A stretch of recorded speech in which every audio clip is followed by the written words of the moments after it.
తెలంగాణలో ఎప్పుడెప్పుడా అని ఎదురు చూస్తున్న స్థానిక సమరం నగారా మరికొన్ని రోజుల్లో మోగనున్నట్లు తెలుస్తోంది. ఇన్నాళ్లు కులగణన చేయాలి, జనాభా ప్రాతిపదికన స్థానిక సంస్థల ఎన్నికల్లో రిజర్వేషన్లు కేటాయించాలని అన్ని పార్టీల్లో డిమాండ్ కూడా వ్యక్తమైన తరుణంలో స్థానిక సమరం వాయిదా పడుతూ వస్తోంది.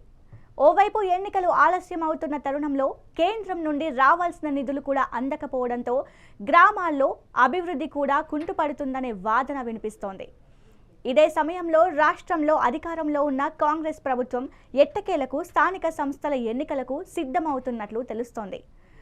6 గ్యారెంటీల అమలు పూర్తి చేయాలి, ఆ తర్వాతే లోకల్ బాడీస్ ఎన్నికలకు వెళ్లాలని రేవంత్ సర్కార్ భావించింది. అందుకే ఎన్నికలు వాయిదా వేశారు. ప్రజల్లో ప్రభుత్వంపై వ్యతిరేకత ఉంది. ఇప్పుడు రాబోయే స్థానిక ఎన్నికల్లో మాదే పైచేయి అని ప్రతిపక్షాల నమ్మకంగా ఉన్నట్టు కూడా ప్రచారం జరుగుతోంది. దీంతో జూలైలో ఎన్నికలు కనుక జరిగితే ఏ పార్టీ ప్రజల విశ్వాసాన్ని పొందగలుగుతుందనేది చర్చనీయాంశంగా మారింది. ఇక దీనిపై మరిన్ని అప్డేట్స్ రాము అందిస్తారు. రాము, చెప్పండి. వ్యాప్తంగా త్వరలో సంస్థలకు నగర మోగనుంది. ఈ మేరకు ఇప్పటికే రాష్ట్ర ప్రభుత్వం ఎన్నికల అధికారులతో ఒక మారు సమావేశం అయినట్టు తెలుస్తుంది. మొత్తానికి జూన్ చివరి వారంలో కానీ జూలై మొదటి వారంలో స్థానిక సంస్థలకు వెళ్ళాలని మొత్తం 45 రోజుల పాటు ఎన్నికలు నిర్వహించి మొదటగా ఎంపీటీసీ ఎలక్షన్లు, దాని తర్వాత జెడ్పీటీసీ ఎలక్షన్లు, దాని తర్వాత సర్పంచ్, ఆ తర్వాత పురపాలికలకు వెళ్ళాలని చెప్పేసి ఇప్పటికీ రాష్ట్ర ప్రభుత్వం యోచిస్తున్నట్టు తెలిసింది. ఈ మేరకు ఇప్పటికే అధికార యంత్రాన్ని కూడా ప్రభుత్వం సన్నద్ధం చేసింది. ఈ మేరకు సుదీర్ఘకాలం పాటు దాదాపు 17-18 నెలల పాటు ఇప్పటికే గ్రామ పంచాయతీలో పూర్తిగా పరిపాలన స్తంభించిపోయింది.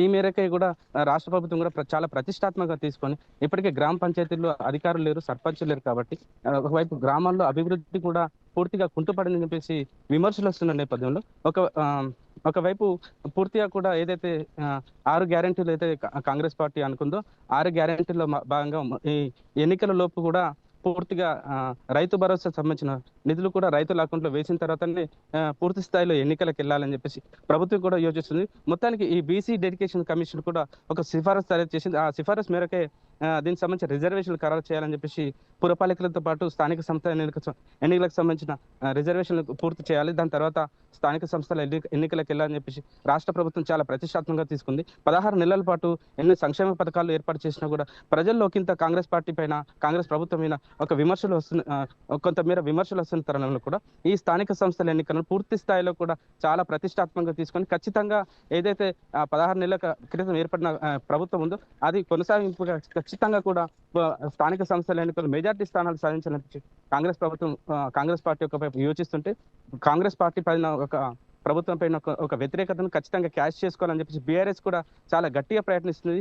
ఎట్టి పరిస్థితుల్లో కూడా ఈ స్థానిక సంస్థల ఎన్నికలను మెజార్టీ స్థానాలు సాధించాలి. మళ్ళీ ప్రజల్లో మనం ఉన్నాము, ప్రజలు బీఆర్ఎస్ పార్టీకి ఏమాత్రం ఆదరణ తగ్గాలని చెప్పేసి ఒక భరోసా ఇవ్వాలని చెప్పేసి బీఆర్ఎస్ కూడా యోచిస్తుంది. ఈ నేపథ్యంలోనే సుదీర్ఘ కాలం పాటు దాదాపు 17 నెలల పాటు గ్రామాల్లో పూర్తి స్థాయిలో కూడా పరిపాలన కుంటుపడింది.